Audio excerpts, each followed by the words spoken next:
Vishwasanchar news मध्ये आपले स्वागत आहे। तारखेला शासनाने जे सगळे सोयीचा जी आर काढला त्या जी आरचा या ठिकाणी आम्ही होळी केलेली आहे। गेली 2 वर्ष ही मराठ्यांच्या माध्यमातून या महाराष्ट्रामध्ये आंदोलन होत असताना आमच्या ओबीसीतलं आरक्षण हे मराठा समाज मागत असताना आमचा गेली 2 वर्ष या संघर्ष सुरू आहे। आमचं म्हणणं आहे की मराठा समाजाला सुद्धा आरक्षण मिळलं पाहिजे, पण त्यांनी सेपरेट मागितलं पाहिजे। शिवाजी महाराजांनी रयतेचं राज्य या महाराष्ट्रामध्ये या देशामध्ये उभा करत असताना रयतेला न्याय द्यायची भूमिका केली, नैतेला आधार दिला, नैतेला सांभाळून घेतलं। पण जे आज स्वतःला राज्य म्हणणारे या ओबीसीच्या ताटातलं जेवण हे हिसकून खात आहेत। गेली 70 वर्ष हा ओबीसी बहुजन समाज यांच्या पाठीमागे खंबीरपणे उभा राहिला। म्हणून गेली 70 वर्षामध्ये यांचे जवळजवळ मुख्यमंत्री हे मराठा समाज झाले। गल्लीपासून दिल्लीपर्यंत सगळी सत्ता यांना पाहिजे। येणाऱ्या ओबीसीच्या आरक्षण मधलं का आरक्षण पाहिजे ते येणाऱ्या उद्या नगरपालिका असेल, महानगरपालिका असेल, जिल्हा परिषद असेल, पंचायत समिती असेल, या आरक्षणचा फायदा या ओबीसीच्या माध्यमातून कुणबींना घ्यायचा आहे। म्हणजे कुणबींचं प्रमाणपत्र दाखवायचं आणि त्याच्या माध्यमातून ओबीसीच्या आरक्षणावर सत्ता मिळवायची। तर हे आम्ही ओबीसी बांधव चालवून देणार नाही। गेल्या वर्षामध्ये भुजबळ साहेबांच्या माध्यमातून या महाराष्ट्रामध्ये ओबीसीची आंदोलन झाली।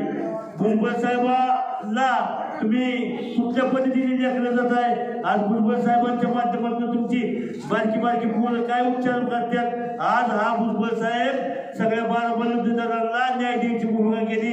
40-50 वर्ष या महाराष्ट्रामध्ये करत असताना तुम्ही भुजबळ साहेबांच्या अंगावर जाता, भुजबळ साहेबांना शिवे देता, भुजबळ साहेबांच्या विरोधात काय पण बोलता। अरे आज आम्ही 70-80% असताना सुद्धा तुमच्या लोकांना कधी वाईट वक्त बोललो नाही, काय वेगळं बोललो नाही, तरी सुद्धा तुम्ही तुमची जीव या ठिकाणी घसरत आहे। येणाऱ्या काळामध्ये महाराष्ट्र शासनाने फडणवीस साहेब असतील, अजितदादा असतील, शिंदे साहेब असतील यांनी या ओबीसीचा जर नाही विचार केला तर तुम्हाला या सत्तेवरून खाली खेचल्याशिवाय ओबीसी समाज राहणार नाही। त्यामुळं ओबीसीचा जे आमच्या लेकराबाळांचं आरक्षण आहे, शिक्षणाचं आरक्षण आहे, राजकीय क्षेत्रात आरक्षण आहे, सामाजिक क्षेत्रामध्ये आरक्षण आहे, हे आमच्या ओबीसी बांधवांना मिळलं पाहिजे। त्यामुळे येणाऱ्या काळामध्ये उद्याच्या सोमवारी 8 तारखेला आम्ही या शासनाचा निषेध म्हणून हजारोच्या संख्येने या ठिकाणी मोर्चाच्या माध्यमातून आम्ही रस्त्यावर उतरून या ठिकाणी या ज्याची होळी करणार आहोत व ज्या आमच्या हरकती आहेत त्या हरकती या ओबीसीच्या माध्यमातून आम्ही 8 तारखेला तहसीलच्या कार्यालयावर त्या ठिकाणी आम्ही देऊन त्या ठिकाणी आमचे निषेध सभा त्या ठिकाणी होणार आहे शासनाच्या विरोधात। त्यामुळं आमचं शासनाला एकच मागणी आहे, तुम्ही मराठा समाजाला द्या आणि 10% दिलेलं आहे तुम्हाला शिक्षणामध्ये आरक्षण। आमचा कुठं विरोध आहे त्याला? तुम्ही शपथ त्या 10% मध्ये आम्ही 20% करा, पण आमच्या ओबीसीला आरक्षण हे गेलं नाही पाहिजे। त्यामुळे उद्याच्या 8 तारखेला आमच्या सर्व तालुक्यातल्या ओबीसी बांधवांनी आपल्या न्याय हक्कासाठी आपली लढाई त्या ठिकाणी 8 तारखेला मोर्चाच्या माध्यमातून आंदोलन होणार आहे।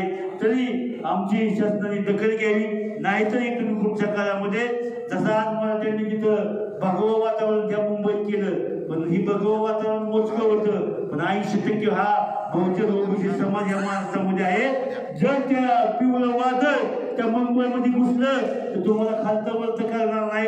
त्यामुळे आमची तुम्ही दखल घेणं महत्वाचे आहे। येणाऱ्या काळामध्ये आमची ओबीसी बांधवांची दखल घ्यावी, आम्ही या ठिकाणी एवढीच विनंती करतो।